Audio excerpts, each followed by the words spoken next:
अस्सलाम वालेकुम। कहानी को आखिर तक पूरा सुनिएगा और अगर आप चैनल पर नए हैं तो सब्सक्राइब ज़रूर कीजिएगा।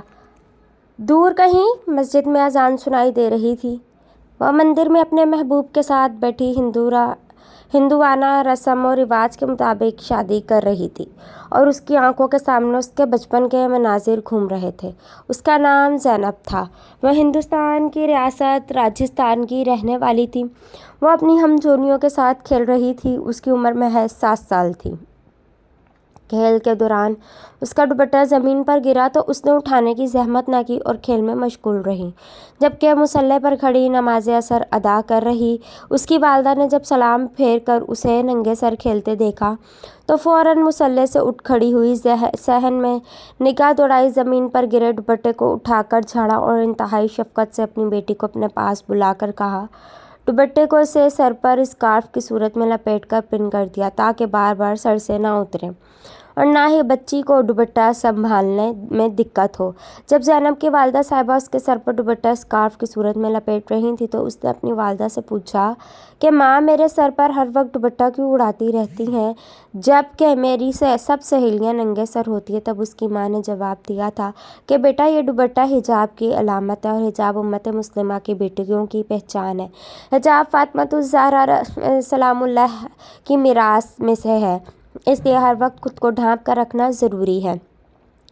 पर्दे का ख्याल नबी करीम सल्लल्लाहु अलैहि वसल्लम की बेटी को इस हद तक रखना पड़ता था कि उन्होंने आखिरी वक्त में नसीहत फरमाई थी कि उनका जनाजा रात के वक्त उठाया जाए ताकि किसी गैर मर्द की नज़र उन पर ना पड़े। तो ख़ुद सोचो, जब इतनी अजीम हस्ती के लिए पर्दे का एहतमाम इस हद तक ज़रूरी था तो हम जैसे गुनाहगारों के लिए कितना ज़रूरी होगा। मगर तब वालिदा की ये बातें ज़ैनब की समझ में नहीं आई थी। अलबत्ता ना जाने आज कैसे उसे इन सब बातों की समझ आ रही थी कि जब वह इंतहाई कदम उठा चुकी थी। ज़ैनब को याद था कि जब उसकी वालिदा मुसल्ले पर बैठी उसको पर्दे के मुतल्लिक़ हज़रत फातिमातुज़ ज़हरा की बातें बता रही थी तो पड़ोस की आंटी भी घर आ गई थी, जिन्होंने उसकी वालिदा को कहा था बच्ची पर ज़्यादा ज़ोर ना दो पर्दे की खातिर, क्योंकि एक तो वो बच्ची और दूसरा इस्लाम घर के अंदर बग़ैर दुपट्टे के रहने की इजाज़त देता है। पड़ोस वाली आंटी की बात सुनकर उसकी वालिदा मुस्कुराई थी और बोली थी, मेरी बेटी को ये समझाने वाली कि पर्दा फातिमातुज़ ज़हरा रज़ी अल्लाह अन्हा की मीरास सिर्फ मैं हूँ और यह समझाने के लिए इस्लाम पर्दे के लिए कितनी रायत देता है सारी दुनिया है और मुझे बेटी को इतनी नसीहत करनी है कि सारी दुनिया के मुकाबिल मेरी नसीहत भारी पड़ जाए। इसके लिए ज़रूरी है कि मैं आज से ही अपनी बेटी के दिल में पर्दे की मोहब्बत डाल दूँ ताकि कल को उसे पता हो मौत बरहक है मगर बेपर्दा रहना खुदा की हुक्म अदवली है। लिहाजा हिजाब की खातिर जान देना पड़े तो दे देनी है मगर हुक्म खुदाबंदी पर समझौता नहीं करना। ज़ैनब वालिदा की बात सुनकर पड़ोस वाली आंटी खामोश हो गई थी और ज़ैनब खुद सहेलियों के साथ खेलने में मशगूल हो गई थी। वक्त गुजरता रहा। ज़ैनब की परवरिश ऐन इस्लाम के मुताबिक होती रही मगर उसकी दोस्ती कुछ ऐसी दूर जदीद की सोच रखने वाली लड़कियों से हो गई जिनके लिए मज़हब से ज़्यादा अहमियत की ख्वाहिशात की है थी। उन लड़कियों के साथ रहते हुए उसने हिंदू लड़कों से दोस्ती और फिर मिलना मिलाना शुरू कर दिया। जब उसकी वालिदा को इल्म हुआ तो उन्होंने बेटी पर घर से बाहर निकलने की पाबंदी लगा दी मगर उस पाबंदी को अपनी अना का मसला बनाते हुए ज़ैनब रातों रात एक हिंदू लड़के के साथ फ़रार हो गई। सुबह जब उसकी माँ को उसकी इस हरकत का पता चला तो वह सदमे से चल बसी। जबकि ज़ैनब आज जब मंदिर में बैठे हिंदू लड़के से शादी कर रही थी तो उसे दूर कहीं से मस्जिद में ज़ोहर की अजान सुनाई दी। अल्लाह अकबर की उस सदा ने उसके दिलो दिमाग के दरवाजे खोल दिए। वह मंदिर से उठकर सर मस्जिद की तरफ दौड़ पड़ी। मस्जिद की दहलीज पर पहुंचकर उसके कदम रुक गए और वह वहीं बैठकर रोने लगी। गुजरने वाले किसी नमाजी ने उसे वजह पूछी तो वह कुछ बताने के बजाय हिचकियाँ लेने लगी। नमाजी ने अंदर जाकर बच्ची के मुतल्लिक़ इमाम साहब को बताया। इमाम साहब ने अपनी बीवी को भेजकर बच्ची को मस्जिद के अंदर मैंने अपने हुजरे में बुला लिया, जहाँ इमाम साहब की बीवी ने इंतहाई शफ़क़त से पेश आते हुए ज़ैनब से उसका मसला पूछा तो ज़ैनब ने सारी रुता सुना दी और इस ख्वाहिश का इजहार भी कर दिया कि वो घर वापस जाना चाहती है। इमाम साहब नमाज़ पढ़ाकर फारिग हुए और नमाजियों को मस्जिद में रुकने की तलकीन करते हुए हुजरे में आई बीवी से लड़की के मुतल्लिक़ सारी मालूमात लीं। जाकर नमाजियों को बताएं, ज़ैनब के घर का एड्रेस भी बताया और फिर एक बुज़ुर्ग नमाजी जिनकी बेटी ज़ैनब लोगों के मोहल्ले में ब्याही हुई थी उनके हमरा ज़ैनब के घर रवाना कर दिया। ज़ैनब राह रास्त से भटकने के बाद हिदायत मिलने पर दोबारा वापस आ गई मगर उसकी इस हरकत حرکت کی وجہ سے اس کی ماں چھن گئی، وہ ماں جس کے قدموں تلے اس کی جنت تھی، وہ ماں جس نے اسے خاتون جنت کے نقش قدم پر چلانے کی ہر ممکن کوشش کی تھی۔ زینب آج بھی زندہ اور اپنے فیصلے پر پچھتاتی ہے۔ وہ امت مسلمہ کی بیٹیوں کو بتانا چاہتی ہے کہ تمہارا ایک غلط فیصلہ تمہیں تمہارے رب، دین، ایمان اور والدین سے ہمیشہ کے لیے دور کر دیتا ہے۔ خدا کے لیے کبھی کوئی ایسا قدم نہ اٹھائیں جس میں ہمارے اللہ تعالیٰ کی رضا مندی شامل نہ ہو۔ ایک ہندو کہتا ہے کہ مسلمانوں کے لیے ایمان کا رشتہ خون کے رشتے سے بڑھ کر ہوتا ہے۔ ایسا کیوں؟ میں نے اس سے سوال کے پیچھے چھپی وجہ پوچھی تو اس نے کچھ یوں ایک ردا سنائی کہ میرا نام شیو اسلوم ہے، میں ہندوستان میں یوپی کا رہنے والا ہوں۔ ہمارے گاؤں میں چند گھر مسلمانوں کے بھی ہیں۔ مسلمان دنیاوی لحاظ سے تعلیم یافتہ بالکل بھی نہیں ہیں، لیکن وہ لوگ بس کھیتی باڑی یا مزدوری کر کے اپنا پیٹ پالتے، جس کی وجہ سے ان کے مالی حالات بھی کچھ زیادہ اچھے نہیں ہیں۔ انہی چند گنے چنے مسلمانوں میں ایک بشر نام کا آدمی تھا جس نے اپنی گدا گاڑی بنا رکھی تھی۔ وہ گدا گاڑی پر مزدوری کر کے رزق کماتا اور اپنا اور اپنے گھر والوں کا پیٹ پالتا تھا۔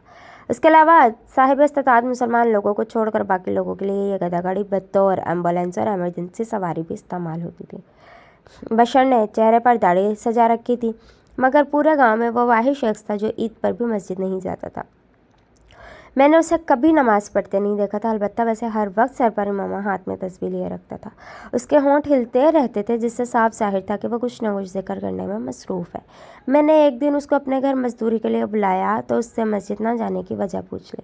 میری بات سن کر وہ شخص یوں سمجھے رو پڑا اور کہا، شاید اللہ تعالیٰ کو منظور نہیں کہ میں اس کے آگے سجدہ کروں۔ مجھے گردوں کی پرابلم ہے، جس کی وجہ سے میرا چھوٹے پیشاب پر قابو نہیں رہتا، ہر وقت قطرے نکلتے رہتے، جبکہ مسجد جانے کے لیے بندے اور لباس کا پاک صاف ہونا بہت ضروری ہے۔ یہ بات کرتے ہوئے اس شخص کے چہرے پر افسوس، رنج، ملال، بے بسی کے سارے نظارے نظر آ رہے تھے۔ خیر، اس نے اپنا کام مکمل کیا، مزدوری لی اور گھر کو چل دیا۔ ایک بار رمضان المبارک کا مہینہ تھا۔ ہمارے گاؤں میں ایک بیوہ مسلمان عورت اپنے 4 بچوں کے ساتھ رہتی تھی۔ بڑے 2 بچے جوانی کی دہلیز پر تھے۔ عورت گھر کے کام کاج کرنے میں مصروف تھی کہ اسے کرنٹ لگا اور وہ چل بسی۔ اس کی موت کے بعد پتہ چلا کہ اس کے گھر تو سحری میں کھانے تک کو کچھ نہیں تھا۔ کفن دفن اور قبر وغیرہ کے لیے اخراجات کہاں سے آئیں گے؟ تمام مسلمانوں کے نے حتی المقدور کوشش کی اور چندہ جمع کیا، مگر وہ پیسے بمشکل قبرستان کی مٹی سے قبر خریدنے کے بن سکے۔ کفن وغیرہ خریدنے کے لیے اب مزید پیسوں کی ضرورت تھی اور اس ضرورت کو پورا کرنے کے لیے بشر نے اپنا گدا گاڑی بیچ دی۔ اس گدا گاڑی سے مرحومہ مسلمان عورت کے کفن دفن کا انتظام کیا اور باقی پیسوں سے ہاتھ سے چلنے والی 2 ریڑھیاں خرید کر ایک پر خود پھل فروٹ لگا لیا، جبکہ دوسرے پر ان یتیم مسلمان بچوں جن کے والدین گزر چکے تھے، گھر میں کمانے والا کوئی نہیں تھا، ان میں سے بڑے بچے کو سبزی لگا کر دیتی۔ سارا دن اس لڑکے کو ساتھ ملا کر مزدوری کرتا، شام کو دونوں اتنا کما لیتے کہ دونوں کے گھر روٹی بن جاتی۔ میں نے بشر سے پوچھا تھا، تمہارا تو اچھا بھلا گدا گاڑی کا کام چل رہا تھا، تم نے محض ایک مردہ عورت کا تن ڈھانپنے کی خاطر وہ کیوں بیچ دی؟ اب کتنی مشقت کے بعد تمہارے گھر 2 وقت کی روٹی بنتی ہے، جبکہ پہلے تم ایک آدھا پھیرا کر لیتے تھے تو تمہارا گزر ہو جاتا تھا۔ میری بات سن کر وہ مسکرایا تھا، مگر اس کی آنکھوں سے آنسو بہہ نکلے تھے۔ اس نے کہا تھا کہ امت مسلمہ کی اس بیٹی کا کفن میری گدا گاڑی اور میرے گھر والوں کی پیٹ پوجا سے کہیں زیادہ ضروری تھا، لہٰذا میں نے وہی کیا، اور میرے اللہ تعالیٰ کا وعدہ ہے کہ رمضان میں کیا گیا اچھے عمل کا اجر کہیں گنا زیادہ ملتا ہے، اس لیے اللہ تعالیٰ نے چاہا تو اللہ تعالیٰ میرے لیے کوئی بہتر سبب پیدا کر دیں گے۔ بشر کے جواب سے میں اتنا متاثر ہوا کہ مزید کوئی سوال نہ کر سکا، اور پھر میں نے اپنی آنکھوں سے حالات بدلتے دیکھے۔ میں نے دیکھا کہ ریڑھی بان بشر نے اسی یتیم بچے کے ساتھ مل کر ایک دکان کرائے پر لی، اس دکان میں سبزی اور پھل فروٹ لگائے۔ کچھ ہی سالوں میں وہ دکان انہوں نے خرید لی اور پھر ہر سال ایک دکان میں اضافہ ہوتا گیا۔ جوں بشر کے کاروبار میں اضافہ ہوتا گیا تو مسلمانوں کے حالات بھی بہتر ہوتے گئے، یہاں تک کہ ہمارے قریبی شہر کی سبزی منڈی پر پھل فروٹ کے بڑے تاجر مسلمان بن گئے۔ تمام مسلمان باروزگار تھے اور ان کے بچے تعلیم حاصل کر رہے تھے۔ میں نے دیکھا کہ وہی مسلمان جو سارے مل کر بھی ایک عورت کے لیے کفن نہیں خرید سکے تھے، آج جب بشر فوت ہوا، قبرستان کی مٹی کے پاس کئی غریب مسلمانوں کی قبروں کے لیے ایڈوانس پیسے جمع تھے۔ कई लोगों के कफन के लिए रकम मौजूद थी। यकीनन बशर की मौत के बाद हमारे गांव से कभी उम्मत मुस्लिमा की कोई बेटी बगैर कफन के कब्र में नहीं उतरेगी और ना ही कफन की खातिर दर दर पर जाना पड़ेगा। बशर के बदलते हालात देखकर मैंने एक ही नतीजा अखज़ किया है कि ईमान का रिश्ता खून के रिश्ते से बढ़कर होता। मगर क्यों इस बात का जवाब नहीं मिल पाया। जब शिव अस्लूम ने अपनी बात मुकम्मल कर ली तो मैंने उसके सवाल के जवाब में उसको बताया कि हमारे मज़हब इस्लाम में तमाम मुसलमान एक जिस्म की मानिंद है। अगर जिस्म की आँख में तकलीफ़ होती है तो सारे जिस्म में बेकरारी होती है। अगर सर दुखता है तो सारा जिस्म बेचैन लगता है। और बशर ने इस्लाम की इस बात को हकीकी मानों में सच कर दिखाया। अल्लाह ताला उसकी कब्र पर करोड़ों रहमतें नाजिल फरमाए, आमीन या रब्बुल आलमीन। चौथा रोज़ा था। मैं बग़ैर सहरी के रोज़ा रख रहा था। वक्त तहज्जुद मुझे मेरी वालिदा की कॉल आ गई तो उन्होंने मुझसे सहरी के मुतल्लिक पूछा। न जाने क्यों उनसे झूठ बोलते हुए मैं रो पड़ा। मुझे पता था मैं मज़ीद बात नहीं कर सकूँगा। मैंने कॉल बंद की, पानी पिया और मस्जिद की जानिब चल दिया। यकीनन मेरी माँ मेरे लिए परेशान हुई होगी, मगर उनको क्या बताता। जिस तरह सच्चाई और ईमानदारी पर मुबनी मेरी परवरिश की गई है, उस तरह से परवरिश पाकर उस दुनिया के साथ चलना मेरे लिए मुमकिन नहीं है। आंसू बह रहे थे। मैं वज़ू बनाकर मस्जिद में दाखिल हुआ और तहज्जुद की नियत बांधकर खड़ा हो गया। भूख से डोलता वजूद जब अल्लाह ताला के सामने झुका तो जिस्म को सुकून महसूस हुआ, मगर आंखों से बहते आंसुओं की रवानी तेज़ हो गई। मैंने तहज्जुद के बाद भी रब से कोई शिकवा नहीं किया, बस इतना कहा, या अल्लाह मुझे हिदायत दे दे, हिदायत पर कायम रख। मैं मस्कत ओमान में होता हूँ, लेबर का काम करता हूँ। यहाँ काम मिलना बहुत मुश्किल होता है और अगर मिल भी जाए तो इंतहाई मुशक्क़त तलब काम मिलता है, जिसको करना हर किसी के बस की बात नहीं होती। मैं काम की तलाश थे।